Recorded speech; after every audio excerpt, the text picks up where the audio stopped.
Hello बच्चों लोग, कैसे हैं? बढ़िया। आ, अब हम लोग लास्ट क्लास में हम लोग पढ़े थे माइक्रो मैक्रो के डिफरेंसेस सब के बारे में। आज हम लोग क्या पढ़ने वाले हैं? ठीक है, तो आज हम लोग मेनली पढ़ने वाले हैं। आज हमारा जो होगा वो हम लोग पढ़ेंगे अपॉर्चुनिटी कॉस्ट के बारे में। ठीक है, और उसके बाद पॉजिटिव और नॉर्मेटिव इकोनॉमिक्स के बारे में हम लोग आज पढ़ेंगे। तो आज हम लोग लगभग दो चीज़ कवर करेंगे। पहला चीज़ तो क्या होता है कि अपॉर्चुनिटी कॉस्ट किसको बोलते हैं, मार्जिनल अपॉर्चुनिटी कॉस्ट किसको बोलते हैं, और पॉजिटिव और नॉर्मेटिव इकोनॉमिक्स के बारे में इतना हम लोग आज देखने वाले हैं। ठीक ले रहे? तो चलिए हम लोग अब आप अपना स्टार्ट करते हैं आगे के क्लासेस। ठीक है, एक एक करके हम लोग समझते हैं, अच्छे से समझिए। आज हम लोग सबसे पहले देखेंगे अपॉर्चुनिटी कॉस्ट किसको बोलते हैं। ठीक है, चलिए पहले इसको हम एक एग्जांपल के माध्यम से समझ लें कि अपॉर्चुनिटी कॉस्ट एक्चुअल में होता क्या है। सपोज कीजिए कि प्रेजेंटली में आप कहीं नौकरी कर रहे हैं, जॉब कर रहे हैं, जहाँ से आपको मंथली है 20,000 रुपया पर मंथ क्या मिल रहा है, सैलरी मिल रहा है। कहीं आप जॉब कर रहे हैं और महीने का 20,000 रुपया आप सैलरी पा रहे हैं। ठीक है, इसी बीच आपको 3 जगह से नए जॉब का ऑफर आया। ठीक है, ऑफर नंबर 1। ठीक है, ऑफर नंबर 1 कि आपको सैलरी मिलेगा महीने का 30,000। ठीक है, दूसरा ऑफर आया ऑफर नंबर 2। ठीक है, कि आपको महीने का सैलरी मिलेगा कितना, 35,000। और ऑफर नंबर 3 आया कि आपको महीने का सैलरी कितना मिलेगा, 50,000। ठीक है, तो कुल मिला के आपके सामने 4 सिचुएशन है, 4 कंडीशंस है। पहला कंडीशन कि आप जहाँ फिलहाल जॉब कर रहे हैं आप वहीं अपना जॉब कंटिन्यू कीजिए, कहीं जाने की ज़रूरत नहीं है। दूसरा ऑफर ये हो गया, दूसरा कंडीशन ये हो गया कि आप 30,000 मंथली सैलरी वाले जगह पर आप ज्वाइन कर लीजिए। तीसरा क्या हुआ कि 35,000 रुपये मंथली सैलरी वाला आप ज्वाइन कर लीजिए। और चौथा क्या हुआ कि 50,000 रुपये मंथली सैलरी वाला आप ज्वाइन कर लीजिए। सवाल आता है कि आप कहाँ ज्वाइन कीजिएगा। इस फर्स्ट वाले जगह पर एक रह जाइएगा कि दूसरा इस पे सेकंड वाला में यहाँ ज्वाइन कीजिएगा, कि यहाँ ज्वाइन कीजिएगा, कि यहाँ ज्वाइन कीजिएगा।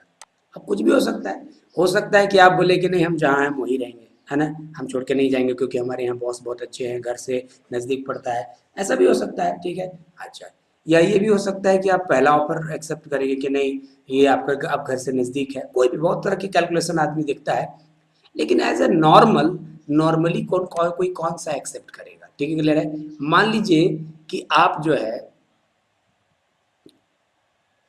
कि 50,000 रुपये वाला, मतलब जनरली तो होता है कि एज ए जेन्युइन कोई कौन सा ऑफर एक्सेप्ट करेगा, तीसरा नंबर। तो आपने 50,000 रुपया मंथली वाला क्या कर दिया, 50,000 रुपया पर मंथ सैलरी वाला क्या किया, ऑफर आपने क्या कर लिया, एक्सेप्ट कर लिया। तो आप आपने इसको जैसे ही आप एक्सेप्ट किया, इसका मतलब ऑटोमेटिकली 1, 2 और 3, है ना, ये तीनों जो है, ये तीनों ऑफर आपने क्या कर दिया, एक जो प्रेजेंट में आप जॉब कर रहे थे सो, और इसको क्या कर दिया जाए, ये तीनों अपॉर्चुनिटी को आपने क्या कर दिया, लूज कर दिया। अपॉर्चुनिटी क्या कर दिया, खो दिया।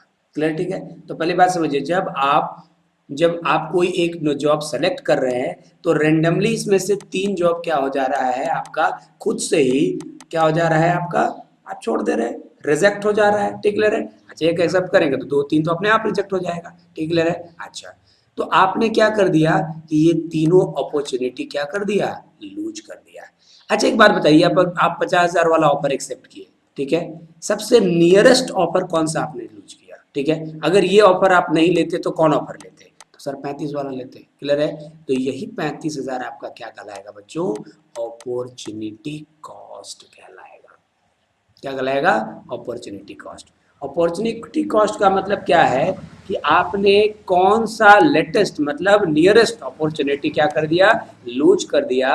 उसी को हम लोग क्या बोलेंगे, किसी एक को एक्सेप्ट करने में सबसे नज़दीकी कौन सा अपॉर्चुनिटी आपने मिस कर दिया, उसी को हम लोग क्या बोलते हैं, अपॉर्चुनिटी कॉस्ट। तो इस पूरे कंडीशंस में आपका अपॉर्चुनिटी कॉस्ट जो है वो 35,000 रुपया पर मंथ हो जाएगा।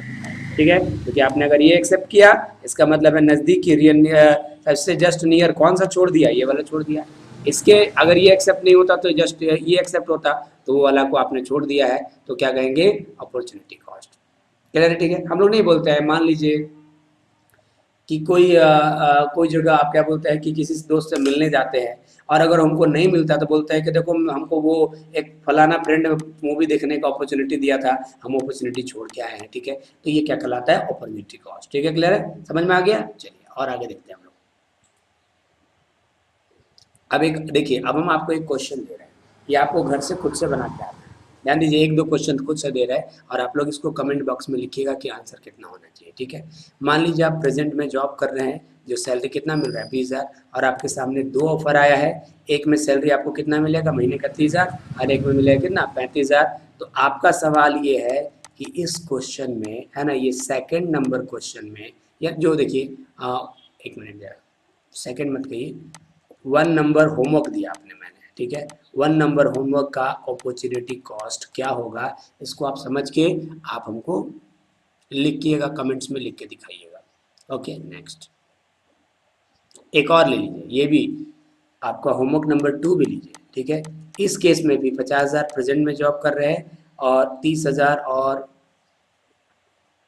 ठीक है, और 35,000 रुपया जो है का दो ऑफर आपके सामने आया, ठीक, क्लियर है। तो अपॉर्चुनिटी कॉस्ट कौन सा होगा, ठीक, क्लियर है। ये भी आप लोग होमवर्क बना के आइए, इसका मतलब नीचे में हमको आंसर कमेंट्स में लिखिएगा। ओके, चलिए ठीक है, आगे बढ़ते हैं। अब हम लोग जब थोड़ा हम लोग समझ चुके हैं कि अपॉर्चुनिटी कॉस्ट होता क्या है, तो अब इसका हम लोग डेफिनेशन देख लेते हैं कि डेफिनेशन क्या कहता है।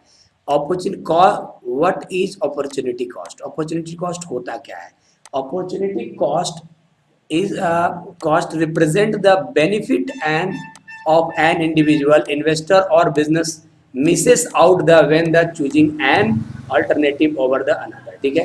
जब कोई भी एक अल्टरनेटिव को चुनते हैं तो उसकी वजह से कोई भी एक इंडिविजुअल कहिए, इन्वेस्टर कहिए, बिजनेस कहिए, है ना, कोई भी, ठीक है, वो कौन सी अपॉर्चुनिटी को मिस करता है, उसी को हम लोग क्या बोलते हैं, अपॉर्चुनिटी कॉस्ट, क्लियर है। जो हम आपको समझा दिए, जैसे आप 50,000 का ऑफर एक्सेप्ट किए, तो यानी 35,000 का ऑफर क्या कर दिया, रिजेक्ट कर दिए, तो ये क्या कहलाएगा, अपॉर्चुनिटी कॉस्ट। ओके, चलिए ठीक है, आगे बढ़ते हैं।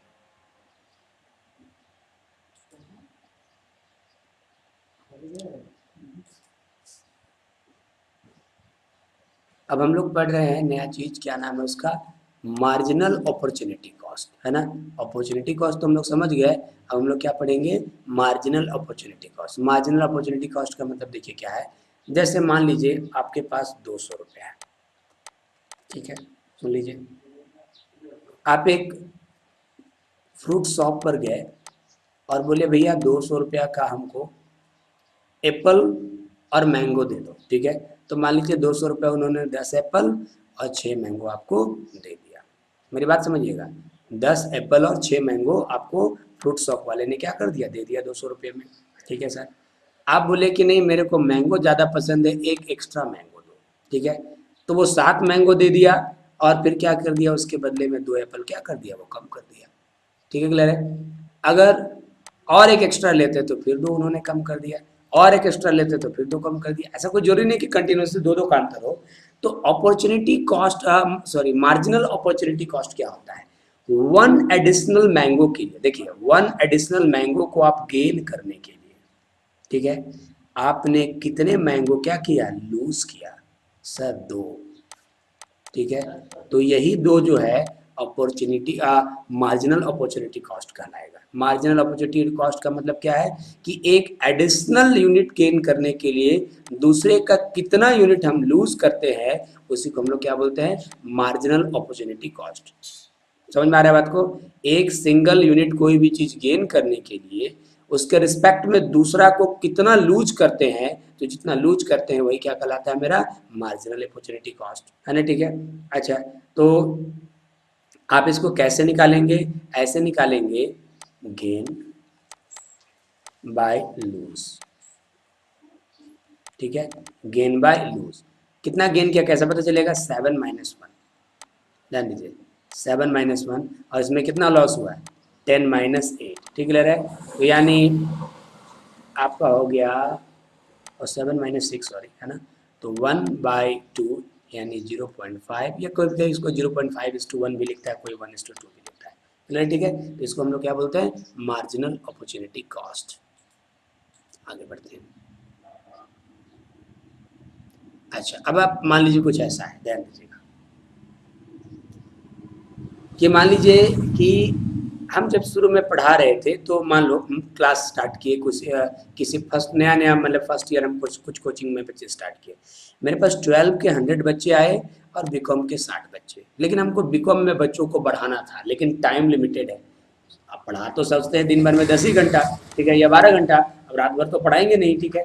तो अब जो मेरे पास टाइम अवेलेबल है, मतलब जितना 10 घंटे जो हम पढ़ाते हैं उसमें हम 100 12 के बच्चों को पढ़ा रहे थे और 60 बीकॉम के बच्चों को पढ़ा रहे थे।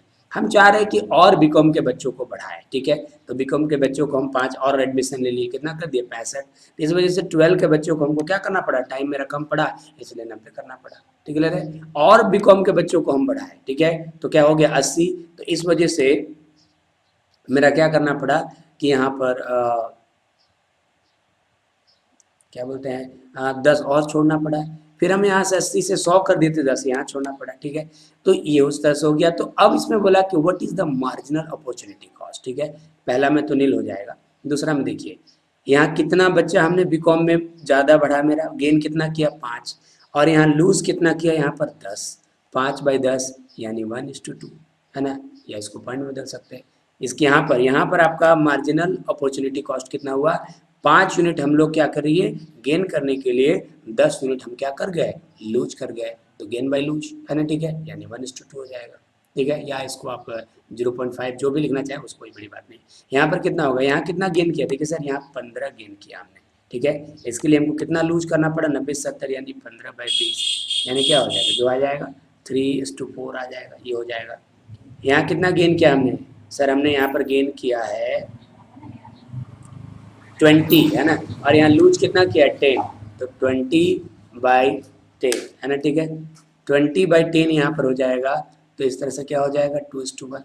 तो इसी को बोलते हैं हम लोग अपॉर्चुनिटी को, मार्जिनल अपॉर्चुनिटी कॉस्ट। इसी तरह से हम क्या करते हैं, निकालते हैं, ओके।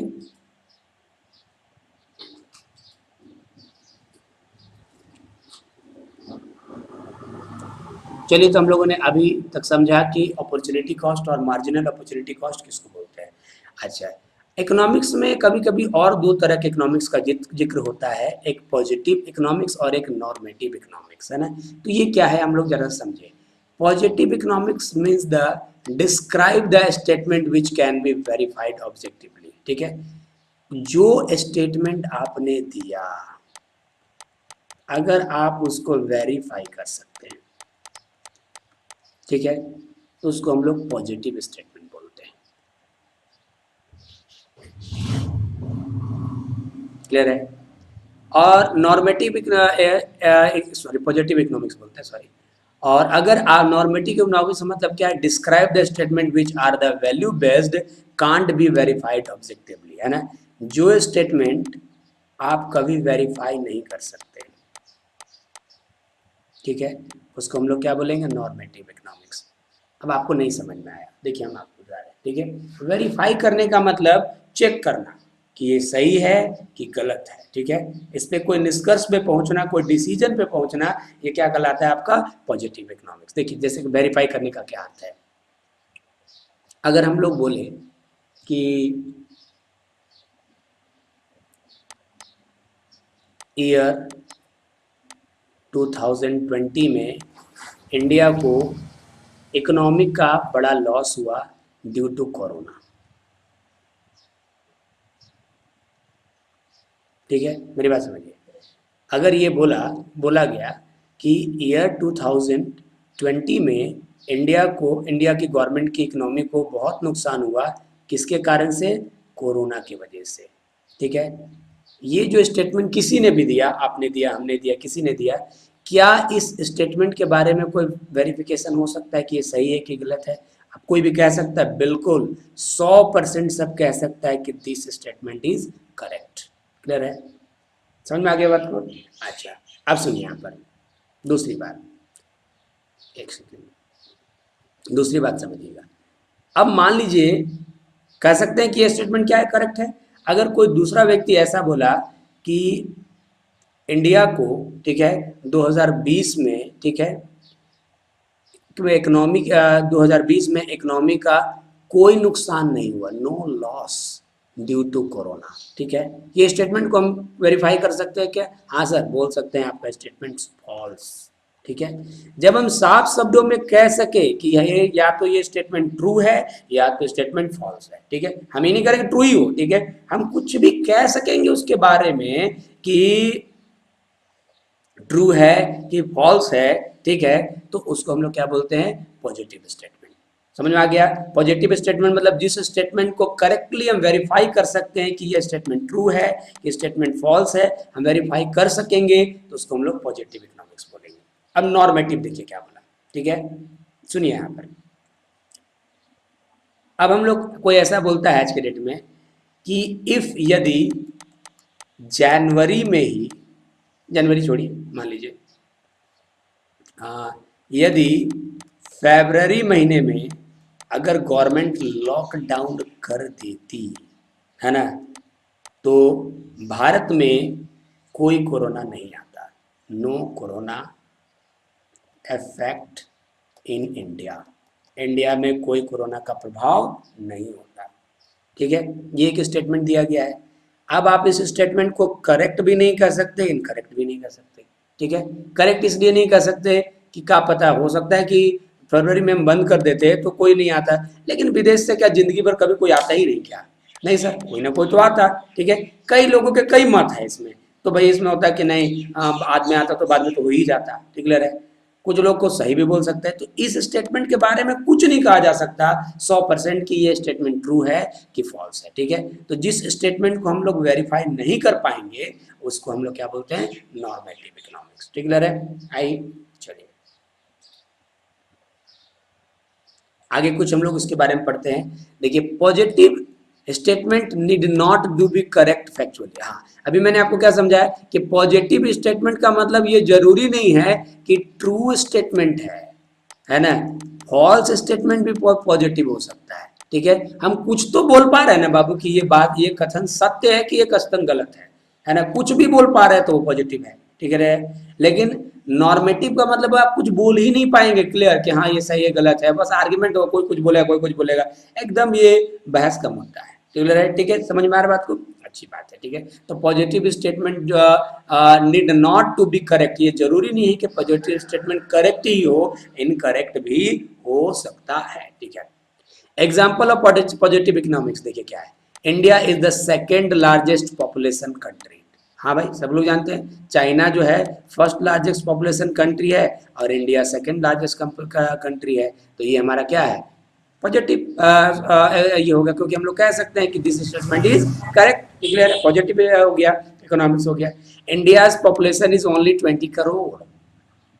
सर क्या 20 करोड़ है? नहीं है, लेकिन ये भी हमारा क्या है, पॉजिटिव, क्योंकि हम कह तो पा रहे हैं ना कि ट्रू है कि फॉल्स है। हम साफ साफ कहते हैं कि ये स्टेटमेंट रॉन्ग है, हम साफ साफ कह रहे हैं कि स्टेटमेंट राइट है। अगर कुछ भी रॉन्ग राइट बोलने की स्थिति में है हम, तो that is called positive economics. जब हम कह ही नहीं पाएंगे कि कुछ भी क्लियर, तो हमारा वो नॉर्मेटिव होगा। जैसे देखिए फ्रॉम रिमूविंग पॉवर्टी, है ना, पॉवर्टी को हटाने के लिए रिजर्वेशन जो है गुड पॉलिसी में है ना, एसटी, एससी और ओबीसी को जो हम रिजर्वेशन देती है सरकार, वो गरीबी हटाने के लिए ये क्या है, एक अच्छी नीति है। अब कोई 100% नहीं कर सकता, कुछ जगह पर ये अच्छी भी लगती है, कुछ जगह पर गलत भी लग सकते हैं, तो आप करेक्टली ये राइट है स्टेटमेंट की रॉन्ग है कुछ नहीं कह सकते, इसलिए ये नॉर्मेटिव हो गया।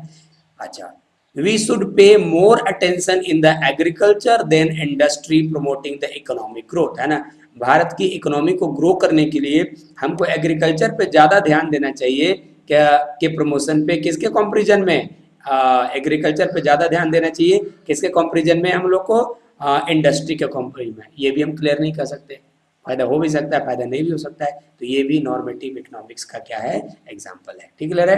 तो आज हम लोगों ने 3 चीज़ों पर को पढ़ा, अपॉर्चुनिटी कॉस्ट किसको कहते हैं, मार्जिनल अपॉर्चुनिटी कॉस्ट किसको कहते हैं, और साथ में हम लोगों ने ये भी पढ़ा कि पॉजिटिव और नॉर्मेटिव इकोनॉमिक्स भी किसको कहते हैं, ठीक है। अब आप लोग अच्छे से इसको पढ़िए, है ना, और अच्छे से इसको पढ़िए, फिर आगे हम लोग इसके आगे कुछ और नेक्स्ट पढ़ेंगे। चलिए, थैंक यू।